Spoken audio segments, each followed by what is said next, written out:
The Dragon Boat, it celebrates the Chinese poet who died about 200 BC. Boston Dragon Boat Festival is the oldest festival in North America.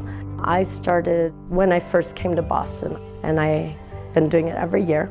I raced the first 4 years, and then after that I started volunteering. Through volunteering, I was introduced to AACA, Asian American Civic Association. My role with AACA with Dragon Boat is as a coach, as a mentor. Everybody take deep breaths. It's a beautiful evening. Sit ready. The Dragon Boat itself, a full boat, will be 20 paddlers. So you have to work with each other. As anything that requires a team, if you work with each other and respect each other, you will get more out of it. I'm open to teaching anyone, and it's been a really, really wonderful experience. Once you're a dragon boater, I think you're a lifer, and have done it for 23 years. I don't know if I could ever leave you. It's a gift that keeps on giving. And hopefully the people who I've affected will also want to do something like this as well. I grew up in Brighton in Oak Square.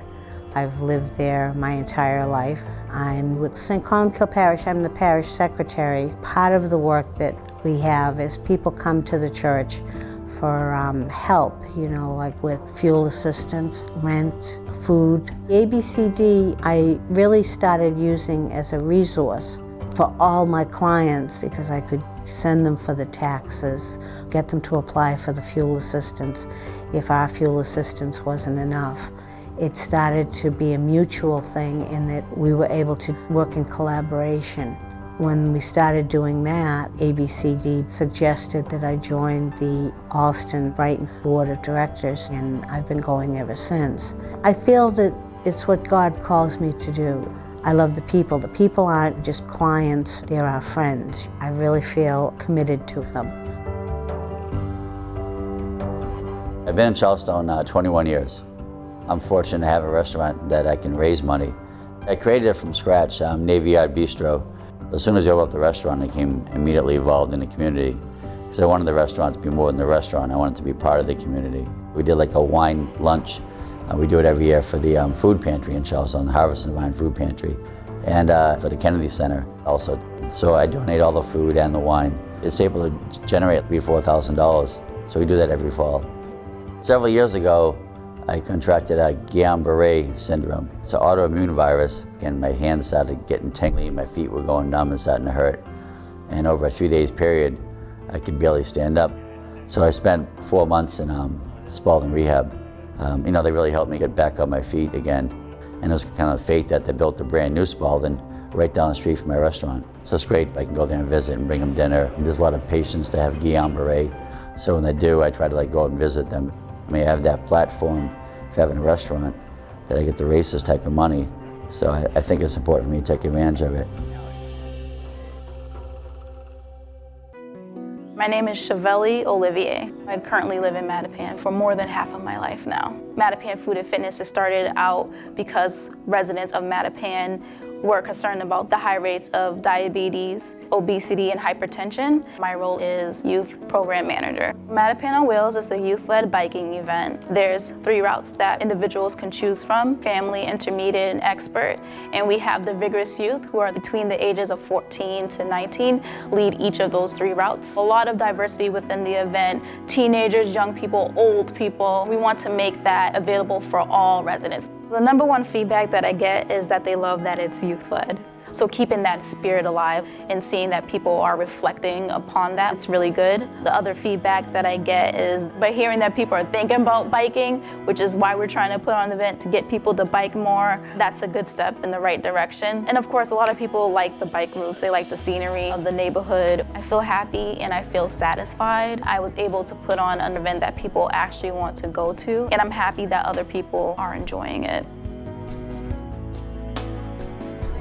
I grew up in the North End and lived in that neighborhood my entire life. I got elected in 2009 state representative of the 3rd Suffolk District, and I've served for the last 9 years since. ABCD has been a great partner over the years. I think I really became more familiar with it when I started working for Speaker Sal DeMacy. I was his constituent services director, and I would go visit the ABCD North End West End Service Center. In the 9 years that I've served, someplace that I visit regularly, have an opportunity to have a nice dialogue, understand what's going on and what's important. What should I be listening to? When the seniors are there, that they're being taken care of. This gives them an opportunity to have community, to make friends, to develop relationships, and so I appreciate that. We have Buonasera, which is a different way of approaching the fundraising mechanism, which is always important for any nonprofit. Different sponsors head out to different restaurants in the North End, so it's been something that I've been appreciative of working on. It also gives me an opportunity to give back. To my community, to my seniors. It is important for us to focus on them because they're the ones that have helped build the neighborhood. They're the ones that made the neighborhood such a unique and strong place. So it's been a partnership for me that I've really appreciated and something I treasure. Project Citizenship works to reduce the barriers and obstacles on the path to citizenship. When someone achieves citizenship, they have secured for themselves and their family freedom from deportation, increased economic benefits, the right to vote. So it really is the ultimate immigration solution. ABCD Parker Hill was already doing citizenship work when we met them, and we talked about how we could support them, provide funding, provide some best practices, provide training. What has happened subsequently is pretty dramatic. ABCD has helped 1,000 people to apply for citizenship since we started working with ABCD. It is challenging work, but it's also extremely rewarding. We're making a direct impact on people's lives, and the United States are strong because of the diversity, talents, and strength that immigrants add.